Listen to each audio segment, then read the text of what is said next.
The DNC is officially underway this week, and all the way up until Thursday, we're going to be seeing a procession of the Democrats' brightest, boldest, and most popular faces, and then, of course, cap everything off by nominating the cackling queen, somebody who nobody holding a Democrat registration has actually voted for that position. But that speech on Thursday is going to be very interesting, especially the way that they've structured their speaker lineup, because from now until Thursday, it's going to be a procession of everybody who's more popular, who has a better legacy, who actually resonates with said crowd. I don't necessarily know what they're going for on this one, especially, capping night number one with the queen that never was, Hillary Clinton, receiving loudest cheers of the night, seemingly bigger than Kamala Harris, because, nobody likes Kamala. At the end of the day, that's what we're going to find out once everybody aptly looks at those poll numbers and goes, geez, I don't really understand that one at all whatsoever.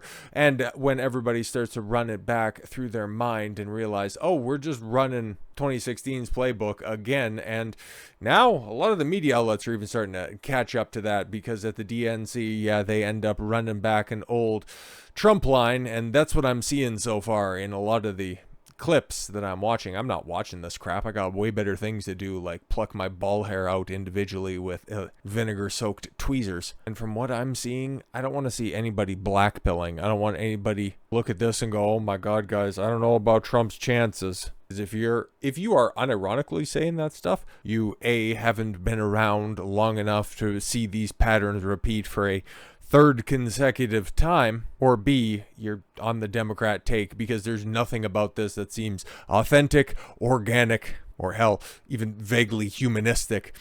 Former Secretary of State Hillary Clinton received a standing ovation at the Democrat National Convention on Monday as she dug into her 2016 playbook. Yeah, she's at the DNC, and the DNC is running the 2016 playbook, highlighting gender as a focus of the presidential election. After receiving a roughly 90-second long ovation with cheers that appeared louder than they were for Vice President Kamala Harris herself earlier in the night, Clinton, 76 years old, first thanked President Biden, leading to chants of "Thank you, Joe." And was he in the crowd?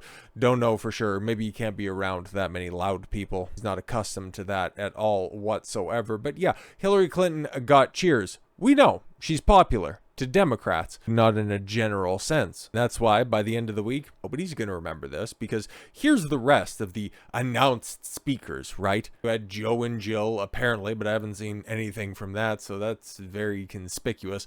Or maybe by the time that I'm recording, but this is way past Joe's bedtime. I just didn't see any clips from that. And yeah, Hillary Clinton delivering the keynote on the evening.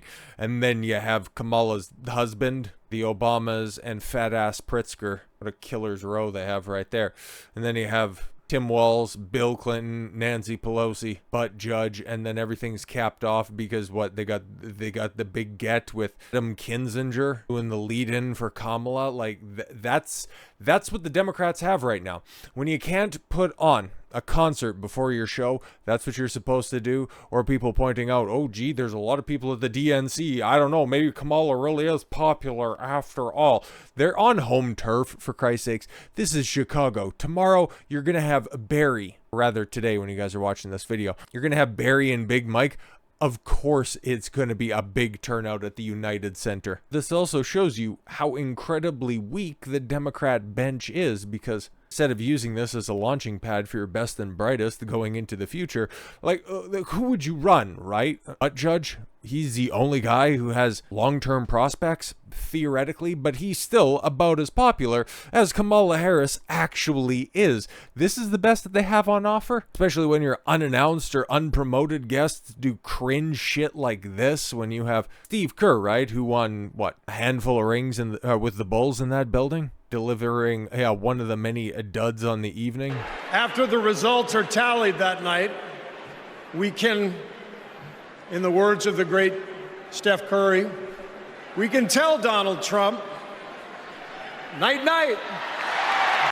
Oh my God, bro. If you wanted to get a hometown pop, somebody else who does the whole night thing, I guess you could have brought up CM Punk and that would have only been 25% more cringe, but you're the head coach of the Golden State Warriors and you're making reference to a player who's not on the Bulls, yet doesn't really work, has no connection with Chicago at all. Doesn't really make a lot of sense at all whatsoever. But then you can also have AOC come out and scream to the audience, I guess. And I, for one, am tired of hearing about how a two-bit union buster thinks of himself as more of a patriot than the woman who fights every single day to lift working people out from under the boots that breathe, trampling on our way of life.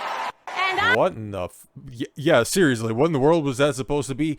Being extremely loud, loud, and also biting off of something that was a hell of a lot more cool than what she was doing, obviously, right? But what happened last week when they took a shot at my hero?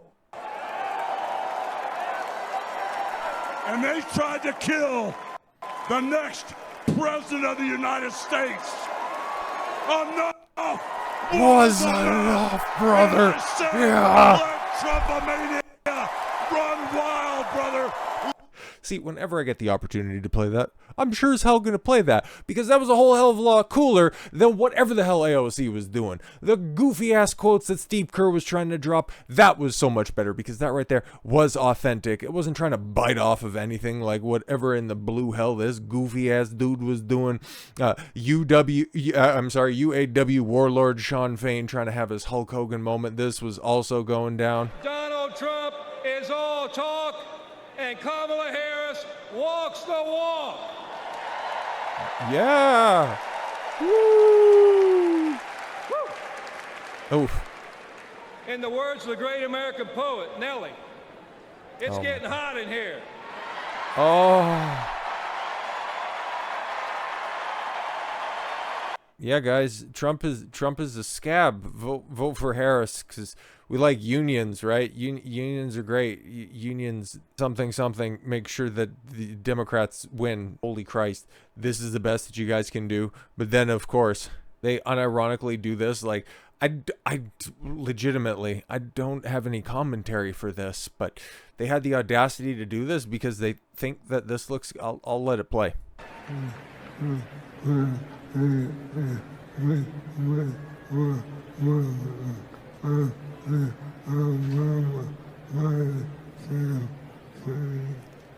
In 2008, we met while working on the Obama-Biden campaign. I beg your pardon? How did you learn? How could you possibly decipher that? I mean, maybe he's a nice guy before he lost all his faculties or something like that. But why would you put that? Why would you put him on stage like that? And why would you impress on everybody in the audience that they have to keep a straight face and not bust out laughing? What the hell's your guys' problem? That's what the DNC has to offer. That's their opening night, okay? The bitch who lost in 2016. Bench boy for the Bulls back in the cut. AOC screaming at the top of her lungs, some goofy-ass union boss, and some Stephen Hawking cosplayer. That's the best that you guys can do. So yeah, if there's some Republicucks and trad doomers that are out there, they see stuff like this and go, oh man, like, I don't know, man, they're resonating with the working class, okay? They're resonating with the people. I want you to take a look around and see who's actually winning out here. Take a look at the power, because, okay, cool. The Democrats want to run the 2016 playbook. What got Trump elected in 2016? Memes. Owning the cultural conversation. Who else is on the same level as Trump when it comes to owning the internet? Elon Musk, of course. So I see stuff like this that Donald Trump says he would offer Elon Musk a cabinet or advisory role if he wins the presidency. I mean, we're at this point in time, right? Like, there's no need to moralize or grandstand or virtue signal, anything like that. If we're in the era of memeage, oh, let's just go full on stupid, pants on head ridiculous, because this is Elon in the aftermath. I'm willing to serve the Department of Government Efficiency at the Doge Department. Let's go, because there is nothing the DNC can run up. Okay, cool. You're going to have Big Mike get up on stage and adjust her jockstrap later this evening. Fantastic. You're going to have Barry pretend that he's going to be going off script when the teleprompters go down and everybody remembers because the guy can't think for himself. He's an excellent reader, but we know who the vocal coach of Joe Biden was whenever those teleprompters go kaput. DNC is going to be a funny animal for the rest of this week. Funny in the best possible way. Because instead of hiding and letting the media carry the water for them, we get to see all of these hacks live in 4K. And when people try to work together and they try to parse the information that Kamala's winning, she's more popular than Trump, he's projected to win, and that's the best that they can offer. Yeah, I don't buy any of that stuff going forward. So by the end of this week, by the end of the month, after Labor Day, I would imagine things are going to kick into high gear, and boy, oh boy, it is going to get crazy.